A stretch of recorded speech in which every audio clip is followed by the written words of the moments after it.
आकाशवाणी भोपाल से प्रस्तुत हैं प्रादेशिक समाचार।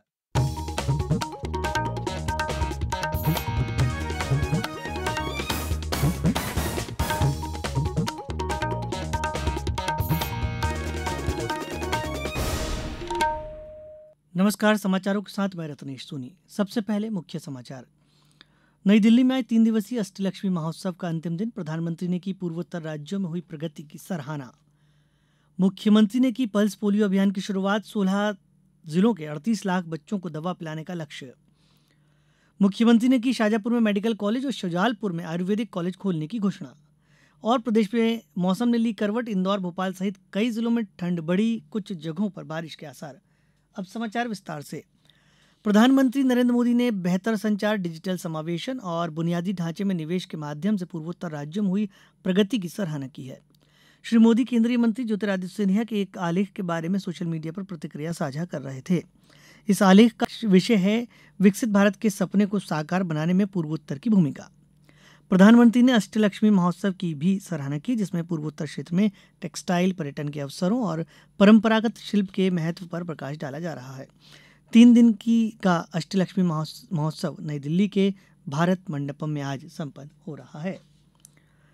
प्रधानमंत्री नरेंद्र मोदी कल राजस्थान और हरियाणा का दौरा करेंगे। वह जयपुर में rising Rajasthan global investment summit 2024 का उद्घाटन करेंगे। साथ ही राजस्थान ग्लोबल बिजनेस एक्सपो का उद्घाटन भी करेंगे। 9 से 11 दिसंबर तक आयोजित होने वाले निवेश शिखर सम्मेलन का विषय पूर्ण जिम्मेदार तैयार रखा गया है। प्रधानमंत्री इस अवसर पर उपस्थित लोगों को संबोधित भी करेंगे। इसके बाद प्रधानमंत्री पानीपत जाएंगे और LIC की बीमा सखी योजना का शुभारंभ करेंगे। प्रधानमंत्री महाराणा प्रताप बागवानी विश्वविद्यालय करनाल के मुख्य परिसर की नींव भी रखेंगे। ये फसल विविधीकरण और बागवानी प्रौद्योगिकियों के विकास के लिए विश्व स्तरीय अनुसंधान की दिशा में एक काम करेगा। मुख्यमंत्री डॉक्टर मोहन यादव ने कहा है कि पल्स पोलियो के प्रति जागरूकता ही बचाव का पहला कदम है। भारत पोलियो मुक्त देशों में से एक है, परंतु पोलियो मुक्त बने रहने के लिए पोलियो की 2 बूंद का उपयोग अवश्य करें। उन्होंने आज मुख्यमंत्री निवास पर पल्स पोलियो के राज्य स्तरीय अभियान का शुभारंभ के अवसर पर संबोधित कर रहे थे। इस अवसर पर लोक स्वास्थ्य एवं चिकित्सा शिक्षा राज्य मंत्री नरेंद्र शिवाजी पटेल, WHO के प्रतिनिधि भी उपस्थित थे। मुख्यमंत्री ने कहा कि 3 दिवसीय पल्स पोलियो में 38 लाख बच्चों को दवा पिलाने का लक्ष्य है। 2 बूंद हर बार पोलियो पर जीत बरकरार की भावना से प्रदेश के 16 जिलों में यह अभियान चलाया जा रहा है। गृह मंत्री अमित शाह ने कहा है कि सीमा सुरक्षा बल वीरता, शौर्य और बलिदान के दम पर 6 शासक दशकों से देश की सीमा सुरक्षा की प्रथम पंक्ति को मजबूत करने में कार्यरत है। जोधपुर में आज सीमा सुरक्षा बल के 60वें स्थापना दिवस को संबोधित करते हुए श्री शाह ने कहा कि 1965 से देश की पूर्वी और पश्चिमी सीमाओं को सुरक्षित रखने में सीमा सुरक्षा बल ने उत्कृष्ट कार्य किया है। 6 दशकों से साहस, शौर्य, बलिदान, इसके बल पर ही आपने देश के फर्स्ट लाइन ऑफ डिफेंस को उसका विरुद्ध प्राप्त करने का काम किया है। वहां पर आने वाली सभी चुनौतियों को पार कर देश की सुरक्षा की प्रथम पंक्ति को मजबूत करने का काम मेरे BSF के जवानों ने किया है। समाचारों में फिलहाल वक्त एक छोटे से विराम का।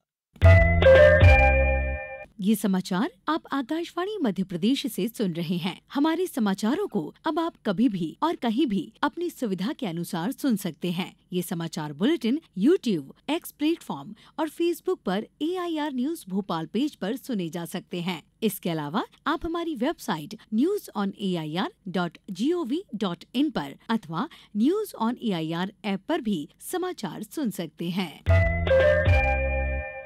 समाचारों में एक बार फिर आपका स्वागत है। मुख्यमंत्री डॉक्टर मोहन यादव ने कहा है कि 70,000 करोड़ रुपए की पार्वती काली सिंध चंबल परियोजना का इसी महीने भूमि पूजन किया जाएगा।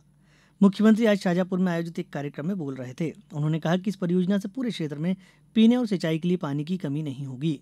मुख्यमंत्री ने शाजापुर में कई विकास कार्यों का लोकार्पण और भूमि पूजन किया। उन्होंने कहा कि शाजापुर को मेडिकल कॉलेज की सौगात मिलेगी। इसके साथ ही शुजालपुर में भी आयुर्वेदिक मेडिकल कॉलेज खोला जाएगा। मुख्यमंत्री ने कहा कि पूरे प्रदेश में जगह जगह गौशालाएं खोली जा रही हैं। सरकार घर घर गाय पालने के लिए प्रोत्साहन देगी। दूध पर भी बोनस दिया जाएगा। कौन हमारे भाग्य विधाता? गीता गंगा, तो जब गीता गंगा गौ माता की बात करते तो आनंद में हमारे लिए ऐसा लगता है कि ये जन्म धन्य हो गया, ये आनंद छा गया। हमारी सारी व्यवस्थाओं पे हमने मूल रूप से गौ माता की बात करते, ऐसी गौ माता से हमारी कृषि संस्कृति की धारा मजबूत होती है। कांजी हाउस ये शब्द खत्म कर देंगे। हम गौशाला खोल रहे हैं पूरे प्रदेश के अंदर गौ माता की व्यवस्था के लिए और घर घर गाय पालने के लिए प्रोत्साहन देंगे। भोपाल में आज मुख्यमंत्री डॉक्टर मोहन यादव की अध्यक्षता में मुख्यमंत्री जन कल्याण अभियान और जन कल्याण पर्व की तैयारियों के संबंध में वीडियो कॉन्फ्रेंसिंग के माध्यम से बैठक आयोजित की गई। 11 दिसंबर से 26 जनवरी तक होने वाले मुख्यमंत्री कल्याण अभियान का मुख्य उद्देश्य केंद्र एवं राज्य सरकार के महाआधारभूत स्तंभ युवा, नारी, किसान तथा गरीब के कल्याण एवं विकास के लिए दृढ़ संकल्पित होकर प्रयास किया जाना है। स्मार्ट इंडिया हैकाथॉन के 7वां संस्करण 11 दिसंबर को देश भर के 51 केंद्रों पर शुरू होगा। केंद्रीय शिक्षा मंत्री धर्मेंद्र प्रधान वर्चुअल माध्यम से इस कार्यक्रम का उद्घाटन करेंगे। ये एक राष्ट्रव्यापी पहल है और इसका उद्देश्य छात्रों को दैनिक जीवन में आने वाली कुछ गंभीर समस्याओं को हल करने के लिए मंच प्रदान करके उत्पाद, नवाचार और समस्या समाधान मानसिकता की संस्कृति को विकसित करना है। छात्र दल मंत्रालयों, विभागों, उद्योगों द्वारा दिए गए समस्या सुझावों पर काम करेंगे और 17 विषयों में से किसी पर भी नवाचार श्रेणी में अपना विचार प्रस्तुत करेंगे। प्रदेश के मौसम में उतार चढ़ाव का दौर जारी है। प्रदेश में हवाओं का रुख भी उत्तरी और उत्तर पश्चिमी की ओर हो गया है, जिसमें एक बार फिर सर्दी बढ़ने लगी है। वहीं पश्चिमी विक्षोभ की वजह से पूर्वी हिस्से के जिलों में अगले 24 घंटे में बारिश की संभावना है। जबलपुर समेत 13 जिलों में बारिश हो सकती है, जबकि ग्वालियर, चंबल संभाग में बर्फीली हवाएं चलेंगी और भोपाल, इंदौर, उज्जैन में ठंड का असर रहेगा। मौसम विभाग ने जबलपुर, नरसिंहपुर, छिंदवाड़ा, पांडुरना, सिवनी, कटनी, बालाघाट, मंडला, डिंडोरी, अनूपपुर, उमरिया, शहडोल और सिंगरौली में कहीं कहीं बारिश होने का अलर्ट जारी किया है। पिछले 3-4 दिन की राहत के बाद प्रदेश एक बार फिर रात का तापमान कम होता जा रहा है। कल रात 12 शहरों में रात का तापमान 10 डिग्री के नीचे रहा। शहडोल के कल्याणपुर, नौगांव में 8 डिग्री तापमान रहा। भारतीय क्रिकेट के लिए आज का दिन अच्छा नहीं रहा। आज बॉर्डर गावस्कर क्रिकेट ट्रॉफी में ऑस्ट्रेलिया ने भारत को 10 विकेट से हराकर दूसरा टेस्ट जीत लिया। मेजबान टीम ने भारत को दूसरी पारी में 175 रन पर आउट करने के बाद बिना किसी नुकसान के 19 रन का लक्ष्य हासिल कर लिया। दूसरे टेस्ट के तीसरे दिन आज 5 विकेट पर 128 रन से पारी शुरू करते हुए भारतीय टीम ने 47 रन पर आखिरी 5 विकेट खो दिए। उधर दुबई में बांग्लादेश ने अंडर 19 एशिया कप जीत लिया है। आज फाइनल में भारत को बांग्लादेश ने 59 रनों से हरा दिया। भारतीय टीम 199 रनों के लक्ष्य का पीछा करते हुए 139 रन ही बना सकी। अब कुछ समाचार संक्षेप में। मुख्यमंत्री डॉक्टर मोहन यादव 10 दिसंबर को आगरमालवा जाएंगे। श्री यादव यहां भारतीय जनता पार्टी के नवीन जिला कार्यालय भवन का भूमि पूजन करेंगे और जनसभा को संबोधित भी करेंगे। सीहोर में 10 दिसंबर को स्थानीय प्रधानमंत्री college of excellence Chandrashekhar Azad शासकीय स्नातकोत्तर अग्रणी महाविद्यालय में युवा संगम रोजगार मेला आयोजित किया जा रहा है। मेले में निजी सेक्टर के लिए 2700 से अधिक पदों पर भर्ती की जाएगी। बालाघाट में हम होंगे कामयाब पखवाड़ा के तहत कल महिलाओं को यौन उत्पीड़न निवारण अधिनियम 2013 के बारे में अवगत कराया गया। आंगनबाड़ी केंद्र बिरसा एवं 12 सिवनी में यह जानकारी प्रदान की गई। रायसेन में कलेक्टर अरविंद दुबे ने अधिकारियों को जिले में 11 दिसंबर से प्रारंभ हो रहे जन कल्याण पर्व और गीता महोत्सव आयोजन के संबंध में दिशा निर्देश दिए। भगवान श्री कृष्ण से जुड़े हुए स्थल जामगढ़ में गीता जयंती पर विशेष कार्यक्रम आयोजित किए जाएंगे। खंडवा में जिला कुष्ठ रोगी खोज अभियान 2 से 18 दिसंबर तक चल रहा है। अंत में मुख्य समाचार एक बार फिर। नई दिल्ली में आज 3 दिवसीय अष्टलक्ष्मी महोत्सव का अंतिम दिन प्रधानमंत्री ने की पूर्वोत्तर राज्यों में हुई प्रगति की सराहना।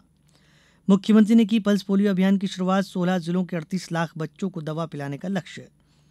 मुख्यमंत्री ने की शाजापुर में मेडिकल कॉलेज और शुजालपुर में आयुर्वेदिक कॉलेज खोलने की घोषणा। और प्रदेश में मौसम ने ली करवट। इंदौर, भोपाल सहित कई जिलों में ठंड बढ़ी, कुछ जगहों पर बारिश के आसार। इस बुलेटिन में आज बस इतना ही। नमस्कार।